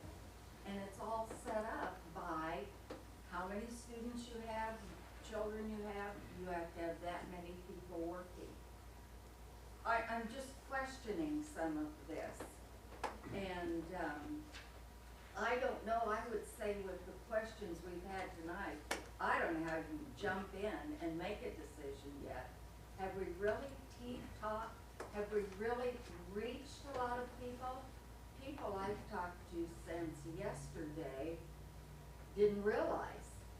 You know, I didn't go out to the county fair.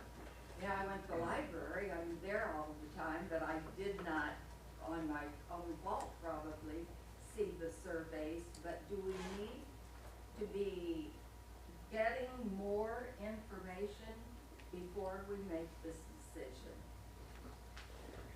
Thank you, Mrs. Hudson. And that's part of the reason we're having this meeting tonight. It's public information. And how do you get that information out? How many people get to Citizen? How many people does Facebook? How many people knows what's going on in our community? And that's why we want to get this information out. So. And maybe we should have some by the park some days just to talk to people. I don't know, but thank you for letting me share. Okay, thank you. I'm Dr. Stuart Embry, and I'm on the steering committee, so I guess I'm somewhat biased.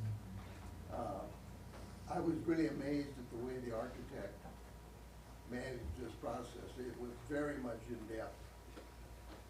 We spent I don't know how many hours we spent, as committees and working on this, so we reached out in all these focus groups, and,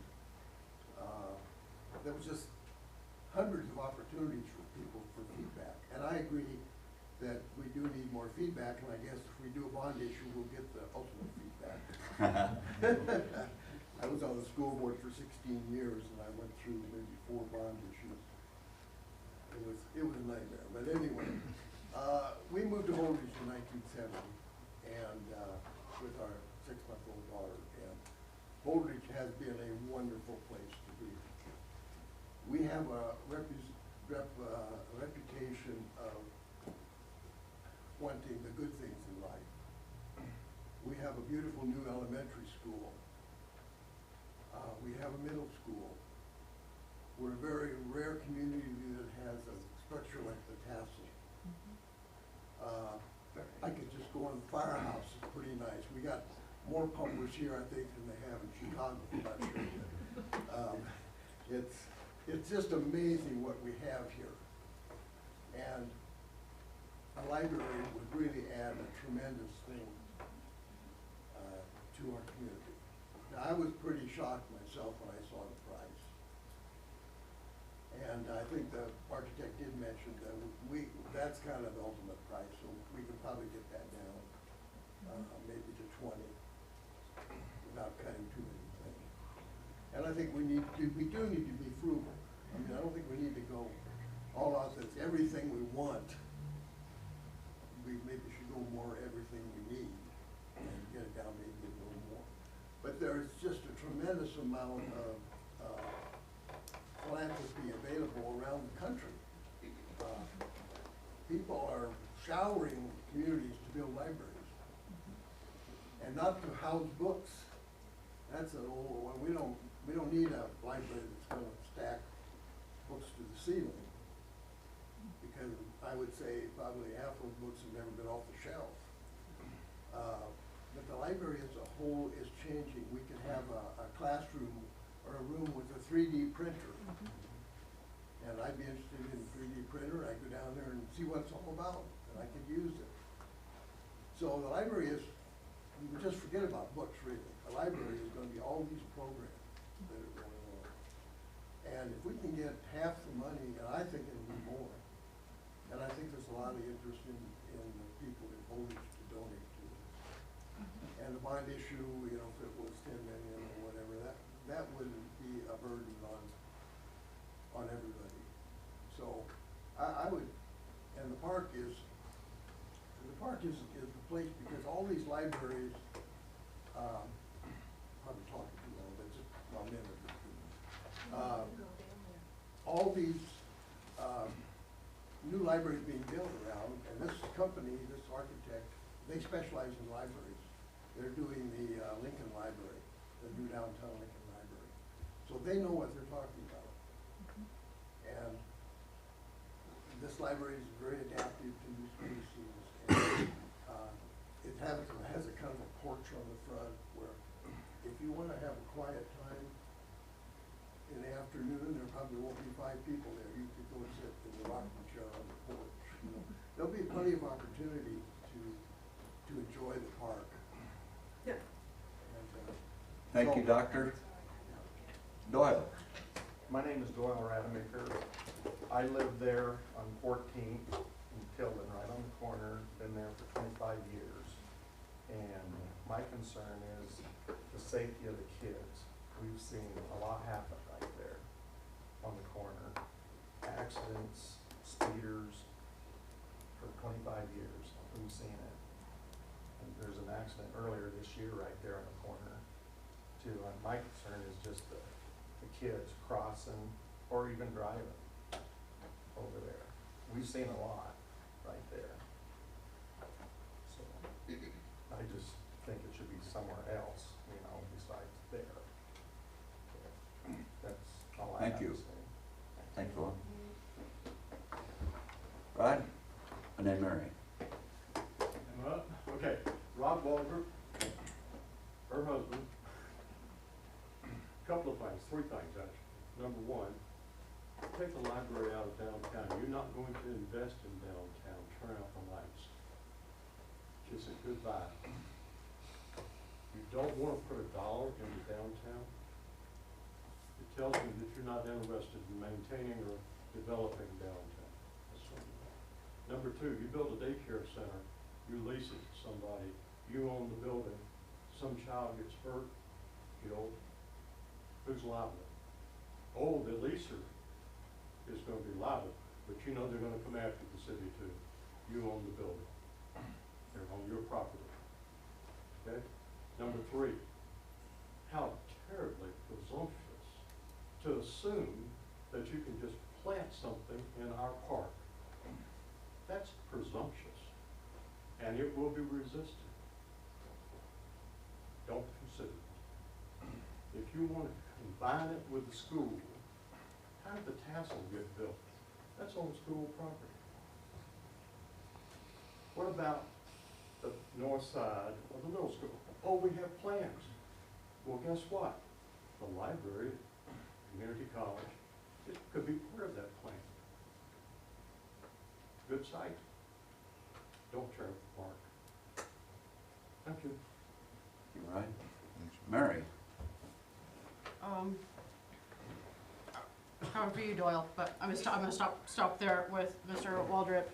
I do want to point out to you, sir, that we have put a fair amount into downtown revitalization, everything from the infrastructure to supporting businesses. The city has been behind that all the way with the economic development partnerships. So please don't overlook all of the hard work that not only this. See, there was something in your program there that says employers don't show the library to try to entice employees. Okay, they go to the Y, they show them the tassel. Where are those things at? Do they even come downtown? You didn't want to have the rest of the conversation? Okay. I respectfully disagree with a lot of what he said, and I'll just leave it there. Doyle, safety of the kids, okay? Your wife was here last time, we're listening. My kid's at that property. Ben's kids are about to be at that property, Nick's kids are at that property, you know. So, obviously a lot of kids, you know, the 7:30 to 8, the kids coming from the south, past the high school property, crossing out the light to the middle school, at 7:30 to 8, which we would be looking at some increased traffic if there's a daycare added there. I want to get more specific about what your concerns are so I can make sure you live there. You guys have seen everything in the last, what have you been there, like 25, 30 years? 25 years. Okay. So so if we're talking about pedestrians, let's take the pedestrian portion first. So who's going to be doing the walking? Okay, so if the kids are coming from the middle school. I'm thinking high school. Okay, so are you thinking about like the kids walking from the high school driving, over? yeah, over there, and it's so busy now, it seems like there. If you put all that there, it's just gonna get worse, I think. That's my opinion. So is the issue that the children aren't crossing safely? Is the issue that the drivers are not behaving in the way that they're supposed to? Yeah. Both? Yeah, both. What do you think would be, so even before, you know there's been issues there forever, Oh, yeah. since you've lived there.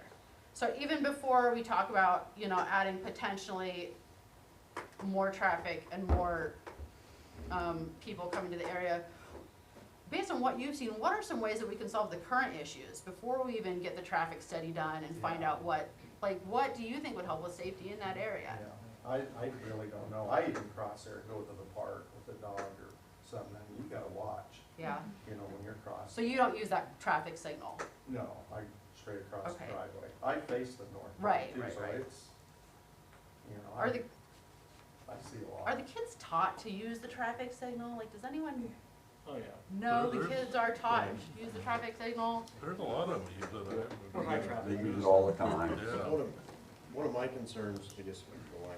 No, go ahead. One of my concerns is there's a lot of kids walking to the middle school down 14 on the north side of the street. You add 2 more driveways there for those kids to cross, and it happens mom, dad is in a hurry, drop the kid off at daycare, you've got the kids walking to school, not paying attention to the driveway, mom or dad in a hurry to get out of the parking lot and get onto the street. I feel like you're compounding or adding potential for more danger. Is the driveway gonna come off at 14th, like across from my house somewhere, or what? Or where's the driveway's gonna be? Right about there, yeah. Is it? See, In that's- that general area. I just- My recollection is that you're adding one driveway. Let me find it. To the east, isn't it? Right there. There it is. So there's already one driveway here, and I think you're adding one, The one driveway that's existing is right there. this one. Right. So you're adding two. Right. Yep.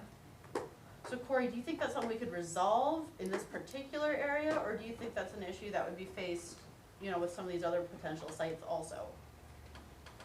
You know, Can we overcome it, or can we not? This driveway would be added, hooked onto existing, but then we have another driveway over here for the parking.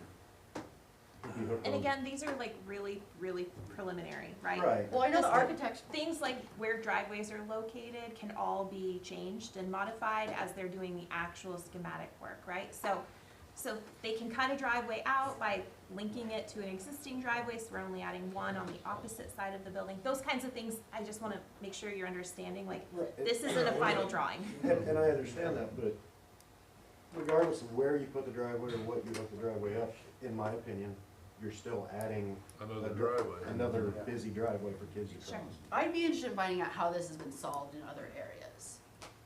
I mean, and I know that's a big ask of your committee.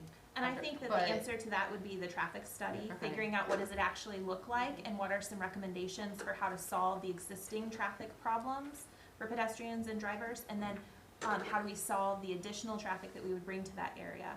I know some of it's, you know, having people out there with stop signs during those peak hours, making sure that kids, you know, aren't just crossing streets safely, but can cross like these busy crosswalk and driveway areas as well. I think you're right, Corey, I think we can't overlook that. Something will for sure have to Agreed. be done. Sierra, then Mike. I have a couple comments. Sierra, then Mike. Oh, this goes clear back to the funding part, I didn't get in on that. I just want everybody to know too, that besides the library raising funds for it, the Friends of the Library are also a 501c3, and we have almost the same amount of access to grants and stuff that we would be glad to help, like, write grants for the library. So doubling, she said like there's 37, I think, listed, double that with how many, you know, much more grants that we could apply for.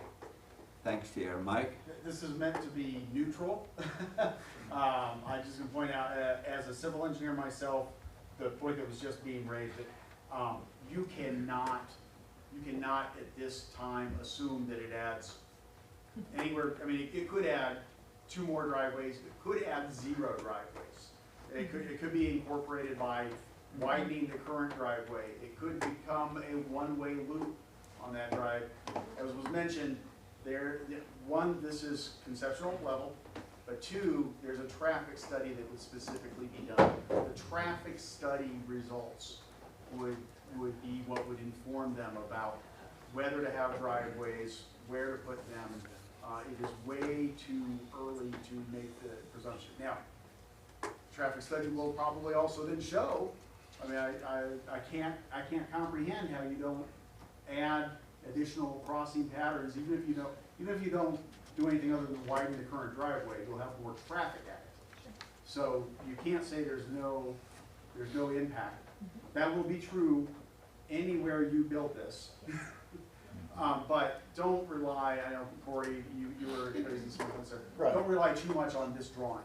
Right, This is conceptual architecture. I can tell you as a civil engineer, the traffic study is the information that goes into figuring out that traffic flow and that pattern. Will there be turning lanes? Will there be one-way lanes? Those kinds of things. Thanks, Mike. Marge, I think you're next. Yeah, I just want to bring up that it took 40 years. That park was started in 1976. It took 40 years to create the beautiful park that it is right now. You're going to be pulling out trees that have been there. Some of them have been 35 years in memorials. I'm sure they put those trees there thinking that that park would never be touched. There would be, continue to be a living memorial for all those people. And now you're taking the benches, the parks, the trees away. Granted, you may save a few, but some of them are way, way too big to even think about moving. And I too live across the street from here. You guys haven't even talked about the activities that are going on at the high school or the tassel and the traffic. I have a traffic sign that goes off right by my street, right there. It goes off all the time. People run down, I mean, they just race down that street, right? Oh, yeah. And unless you live up there, you don't understand it. And as an engineer, there's something else you should think about, and I think Kim can back me up on this. If we have a 2.5 to 3 inch rain, you guys are aware, you've all been up there, right? You know that the street is flooded 3 foot. You From said it come up Hancock to your to house, you Tilden. said it come up to the bottom of your It comes downspouts within just 10 about. foot so- of my house. It goes clear over in the park into the trees. Where you're proposing your parking lot and your sidewalk, it's covered for hours. Now let's give us a 5 inch rain when we had to start the pumps at the North Park and it overflowed all the docks out there. It was clear up in the park, you couldn't even walk on the sidewalk. But I'm sure those of you guys that go every day know that, I do. And it's just something we live with. You're not gonna have any access to daycare if there's a 24-hour daycare there or something. We have a rain, you might as well forget it. If we have a rain, you're not getting into the library. You're not getting in there, period. I wonder if you guys have looked at that. And from what I understand, and I'm not an engineer, there's nothing they can do about it. It's been that way for 40-some years. That's just the way it is. I guess I'm just thinking, I'm not against a library, but why take this park away? 40 years in the making. And no, it's not gonna enhance the park. When I walk up there, I don't wanna look in the back end and see Central Community College and all the windows and have them looking out at me. I don't want that. Nobody wants that. We want the peaceful tranquility. You guys are gonna ruin the integrity of that North Park. And I just feel so strongly, don't ruin it. After 40 years that it took to build, please don't ruin it.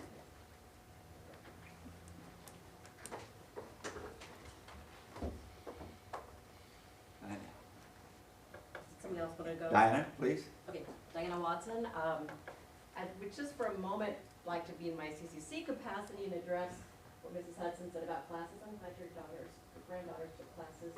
And there are many that are online, but there are classes that are hands-on that could be more accessible if it were closer, such as nursing assistant classes, if that were like an hour a day, 1 class period, time to get over to the classes, take the class, go back to school. That's not so easily accessible where we are currently because it takes a little bit more of a class period to do that. Drafting, robotics, other types of hands-on classes, it's not, you need that proximity. Now I'm going to officially take my name tag off and be Diana, the citizen of the community. I so appreciate the supportive comments about the need for a library. I have family and friends who come from out of town. I'm particularly thinking of my retired cousin who comes from Wichita, and she's extremely impressed with our community. She did go into our library and was a little bit surprised at the, well, forgive me, the lack that we had in the library just because of the current situation, and knowing that it was, I'm going to out myself, my age here, it was last really modeled when I was born, so it has some lack there, and we could use that vibrancy for that quality of life. The library being used for a variety of reasons, which have already been heard, but also thinking about those who don't have access to computers. I think there's an assumption that everybody has computer access, devices, etc. And that's not the case. And then also, many job applications or job listings are only online. So I do think that we need that expanded capacity to help people as they do job searches, put together their resumes. I think the list goes on and on. And I agree also about the preschool need. for students, but in addition to preschool age, we have students whose children will be older than preschool, but still need care, especially for evening classes, and with the library being open in the evenings, that would give some other students the opportunity to take classes who aren't perhaps able to do that right now because of childcare issues, shared resources, etc. So I guess from the community standpoint, I love the idea of an expanded library. I know that people aren't using it because they have allergies to mold, so they can't go in there for health reasons. I do believe that we would see a greater increase of people coming through from the south and the west who would maybe stop in town for some of the services that they go on past because they could stop at the library while someone's at an appointment. There are some opportunities that we might be missing if we don't have an expanded library. Not saying it wouldn't happen, but I just think that that would be an enhancement to our community on so many levels. So, thank you for the opportunity to chat. Thank you very much. Anybody else? Sir, please stand up so we can hear you. I have a problem hearing. Sorry, I kind of think that maybe. Your name? I'm Wyatt Hageman. I kind of think that maybe we could try to put it in the downtown or like school, because in the downtown it's not in the park, and it's also helping the developing downtown, because till like a couple years ago I didn't even know we had a downtown. Thank you for your input. Yes. Denise. I'm Denise Gustafson, and I hate to talk in front of people, but I am all in favor of a new library. I think it's a wonderful, wonderful thing that we want to do. Yeah, maybe you should go. We've talked about this for the last day. We only found out about it yesterday. We have a park. We have a tree at the park, a memorial for our son that died 13 years ago. And we really enjoy going out there. And not to consider it holy, but we never considered that the park was going to be taken away. So we've really enjoyed that. It could be moved. I mean, the only thing constant is change. So we understand that. But we also have, just like you, Dr. Embry, have really admired Holdridge for the way that it's progressing. I mean, it's got the Y medical clinic, you know, built a new one, got some new banks. I can just go down the list. We've got the new elementary school, the new middle school. So we're proud of Holdridge. We came, and we moved here in '89 to live here 4 years. Lost your calendar. Yeah. We've been here 32 years now, and it's home. And so, can it be moved? I appreciate your sensitivity to that. Of course the tree can get moved. We could plan another one. Abe's wife is coming back December 21st this year for Christmas. And so finding that out, we haven't told her about this. And somebody asked me, have you told her? I said, no. But she'll want to go back to the tree, of course. So it's a memory, and we're thankful for that. And we're thankful to Holdridge for allowing that. And then her mom passed away 2 years ago, and we thought, how appropriate. Let's get a bench in her memory. And she served in the Second World War, and she was a second lieutenant. She was a Marine drill sergeant. Oh, Marine drill sergeant. So you can imagine when I went to ask her if I could marry her. Whitney never seemed like a Marine drill sergeant. I'll tell you what, she looked at me like this, and this is all she said. Maybe that would be nice someday. I honestly didn't sleep for 2 nights. I couldn't understand how she couldn't just love me. Okay. Funny kid. So we're all in favor of the library too. But I'll put it the way it hit me the first time. I was surprised that Holdridge was considering cutting into the park, because I was so amazed and impressed with them that they had South Park, and then they had the foresight to build another park. Holdridge isn't a big town, and yet they built another park. And so I bragged on you guys about that, and then to hear that well, we're thinking of taking a piece of that and putting it there. I understand the logic of being close, close to the high school and this, and this, and this, and this, but, I have reserve about that. I just think cutting into the park is, not the way I would, approach this.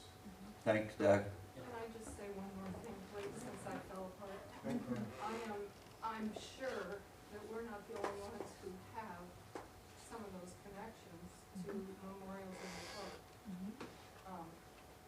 that are going to be moved or torn down or done away with or whatever. And it's just hard to think about, even though this world is not my home permanently. It's nice to be able to visit. It's been brought up that Whole Ridge is a progressive community. We have a lot of things going for us. Whole Ridge also has a lot of compassion and a lot of heart for our neighbors. I think tonight we're getting a lot of information out. There's going to be a lot of discussion here shortly for the council, with the library. We're working through some of these issues. And is the library needed?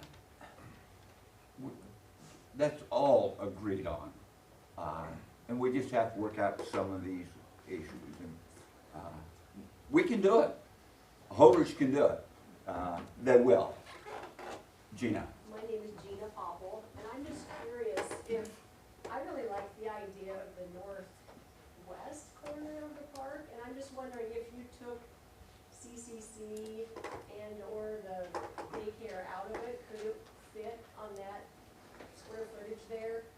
And what would that involve taking out of the park? Would like the big bronze sculpture have to go?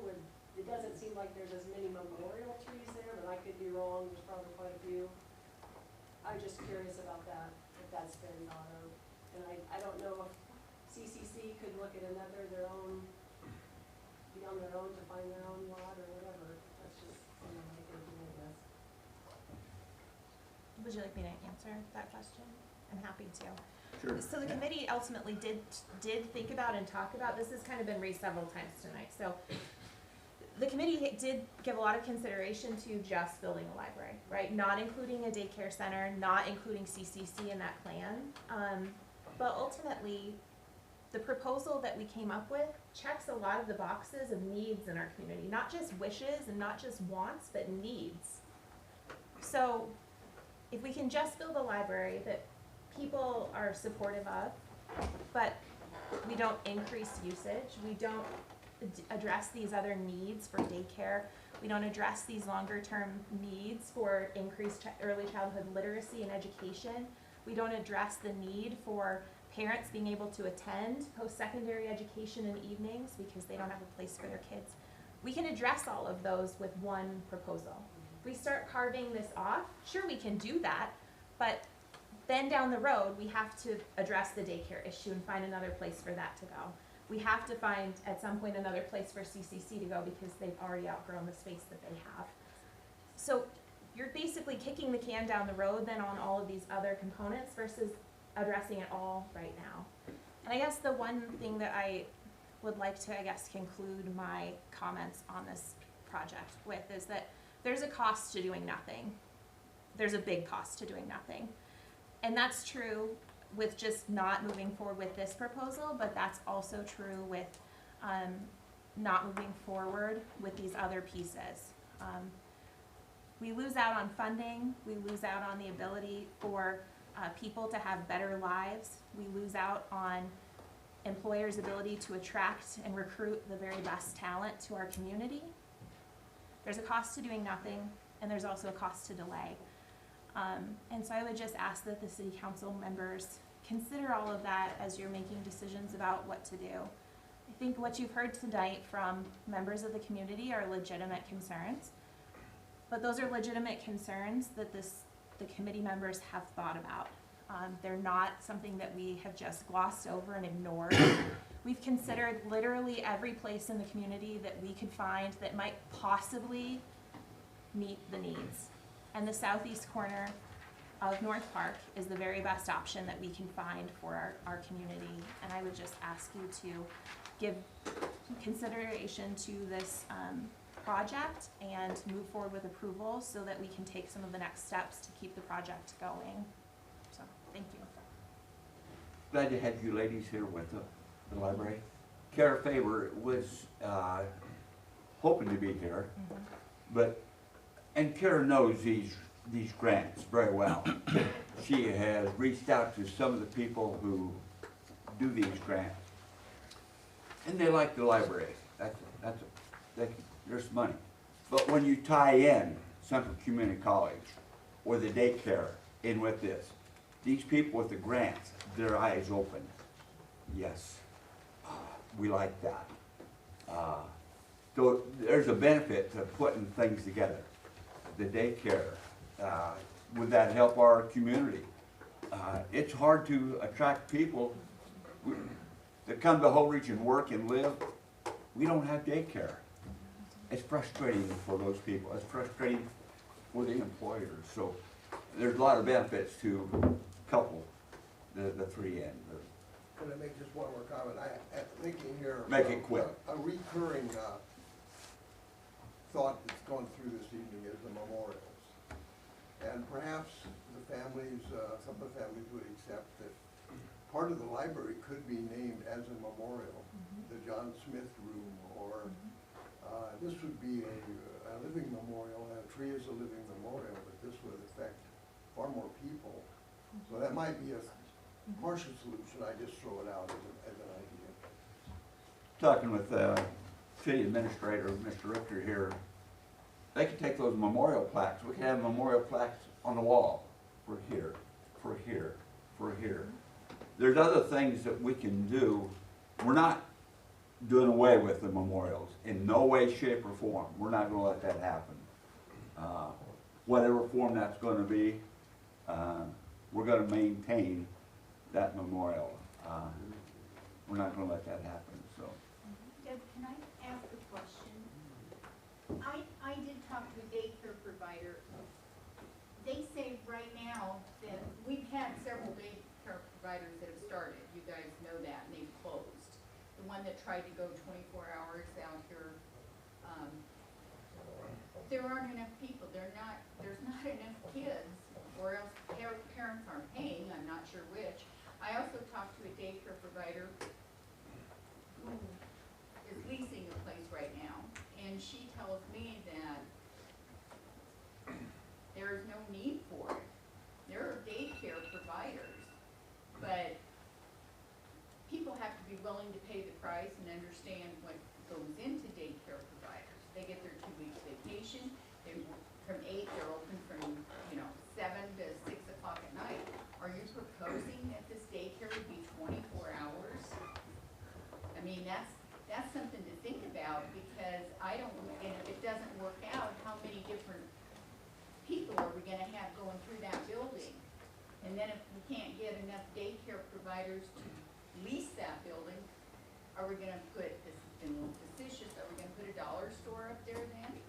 I mean, I'm just asking, because there's only so much you can do, and to make money. That's what they're trying to do. Thank you. For a year and a half, I was involved on a study of local daycare needs and the needs of young families in early education, from all the way from Holdridge down, or to Hastings, up to Kearney, down to the rural areas by Campbell, Bladen. If anyone would like to see the actual results of that database study, I'd be happy to point them in that direction. Yeah. Thank you.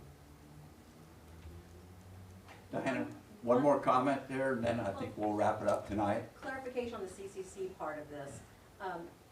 CCC Board of Governors needs to hear about this project. They haven't heard about this yet. It was pending city approval. So then in December, our Board of Governors will be presented with this information for the first time. Our college president has had it, my supervisor obviously, and our 2 board representatives from this region were part of that focus group. So just wanted to share that is the next phase as far as CCC is concerned. Thank you, and we need Central Community College's input from their board. And so, with that, I thank everybody for their input. Thank you, Bev and Tana, for Thank you for hearing us out. we've got a lot of information out there now, and so. And the full report is available on the library's website, so I would encourage everyone to go and read it in depth. Thank you. Okay. Thank you. Boys, wait, let everyone else get out of here before you're running over.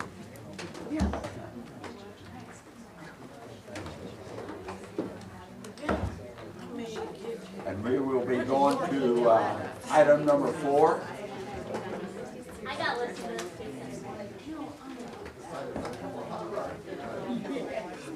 lot of data. Give you 24 hours to find the best summaries. We have a council meeting going on here, folks. The meeting is not over. I would, We have a council meeting going on here. We'd like to continue.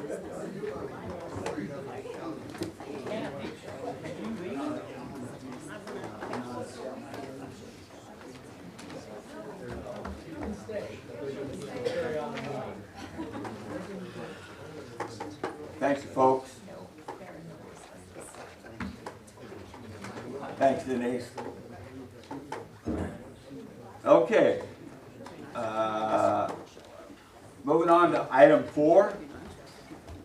Adopt resolution 2021-15 authorizing Mayor Young to sign the 2021 year-end certification of the city street superintendent. Thanks, Scouts, for coming. No problem, Doug. Hey, I know we've met before. Remember 5th Don't grade? tell anybody. Gotcha. Thanks, guys. Come back You're sometime, welcome. won't be as long. Aren't they? They're never coming. I love the youth. After all this, they won't. We all have a copy of that resolution, I think. Authorizing the young guy to, this is something that we do yearly, and I think we get, what, $6,000 a year for having a city street superintendent? So, I would recommend. Somebody want to make a motion? I would. I would move that we adopt the resolution. Sign it, Doug. And McDermott, Corey Weeks. Gibbons, Yes. Harrington, Yes. Johnson, Yes. Weeks, Yes. McDermott. Yes. That was a lot quicker than the last one. Thank you, council. Before we go to discussion of current litigation, we're going to go to open discussion. Start with the chief. He's got a lot on his. The new patrol car is downstairs. I'll open it up if anybody wants to look at it. On our way out, I know it's late, so maybe next time that's what we want to do. We drive it. Can you drive it? Are all Is pieces that of seat data- comfortable? This is the same. I already did, don't tell me. Anything else, Chief Albers? I think we're good for now. Dane? No, thank you. No, good. Chris Richter, okay. Ben Johnson? No, thank Mr. Harrington, I presume? Nothing really, just appreciate the input of the people tonight. You had a lot of input. Really We appreciate need that. Yep. We need that. A Gibbons, lot more Mr. input to Gibbons. come, I'm sure. I have nothing. Mary McDermott? I'm glad for everyone that took the time to come down here and give us their opinion. Yep. I hope next time even more people come. Be nice to see some other stakeholders We speak need up, bigger schools room. and some of the other organizations. Yes. Would sure love to hear from the schools, the school Yep. board, administration. Yes. Thank you. Corey? I hate to keep beating a horse, but I've recently been getting a lot of questions about the roll-off dumpster on the corner of Fourth and East. That's been there for, The Dale? yeah. I don't know how often they unload that, how often they move I it. thought they unloaded it once a week. They dump it once a week, so. But a lot of concern about taking up the only handicap parking spot on that side of the street. And I know we've talked about it before. Right. How long are they legally allowed to block a handicap parking spot? Just indefinitely, or? We gave them permission to do it for their improvements, but I don't know how long the improvements are gonna. On that place? I think the Hotel Dale, the process has been going a lot slower. They've hit some difficulties and plumbers and electrical and, yeah, it's just taken them. We can probably touch base with them to see where. Thanks, Mike. I've just had it mentioned to me enough that I've promised them I would finally. Yeah. Sure, ask. I figured next week, let's find out some more. Other than that, I'm good. Thank you. Natalie, Nothing from me. Kim? I just wanna know, in your packet is about the water and sewer rates. I presented to my committee this evening. I'd like to go to the next council meeting as resolutions to, get them increased, so. You do that during this time with all this library stuff going? I'm doing it in the wintertime where it shouldn't be as bad. It's a necessity. No, we're gonna do it, and I'd like to have it pass it in December and then go into effect around after January 1. So it'll be after the holidays. Well, But you all sat through budget time, you know what we have and what we need, so it's yeah. pretty necessary Tight that we budget. get it done. Mr. Brickman, I don't have it. Mary McGill, you've had a busy week with auditors. I haven't. But they haven't said too much yet, so. Okay. The dumpsters, I've just talked to Mr. Richter. We've had issues at the Sun Theater dumpster. Yeah. The construction at the Sun Theater around the corner, the trailer's there. Mr. Richter is gonna check and see, you know, what they can do there, and they're getting close to finishing up, but still, is there something we can do to? I have a comment on that. The contractor from the theater was in my office today, and he asked to put 3 more, not dumpsters, but 3 more of the trailers out there. I asked him if he could put them over in the parking lot at Fifth and Grant, not to take away that parking for the insurance and the other people on that side. So he's gonna, when they bring them in, they should be there for a couple months, but it's just more material that they have to go get, you know, for the inside, so. Yeah, if they're in the parking lot, that'd be great. So I asked him to move them over, when they bring them, to put them in the parking lot at Fifth and Grant. At Lindy and Isaac's son and J. Clark Noble's office and the church there, they're just, yeah, real different. Thank you for doing that. So thanks, Chris, for doing that. I would like to thank the city staff, their departments for making that Veterans Memorial dedication go well. Brinkman's crew had there multiple times. The park crew was there doing a lot of stuff. Chris Richter made things happen. And the chief even helped with some of that, you know. But it went well, it was very well attended, so on behalf of the veterans, I thank you for that. So. Other than that, I would make a recommendation that we go to item 5, discussion of current litigation. We would need a motion to go to closed session. To go into closed session. Closed session for litigation. So moved. I'll second it. Given, I'll second Dale it. Harrington. Dale. Yes. Yes. Ben. Yes. Corey. Yes. Mary. Yes. Larry. Yes. About 2 minutes. Better be like, keep it short for 130 years. I'll see what I can do. You wanna like start a timer? I know. It went better this time than it did the first time, crunching out. No kidding. See you, Judy.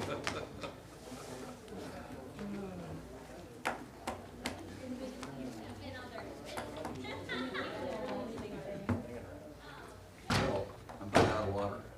All right. Hold on a second. Might need that bottle.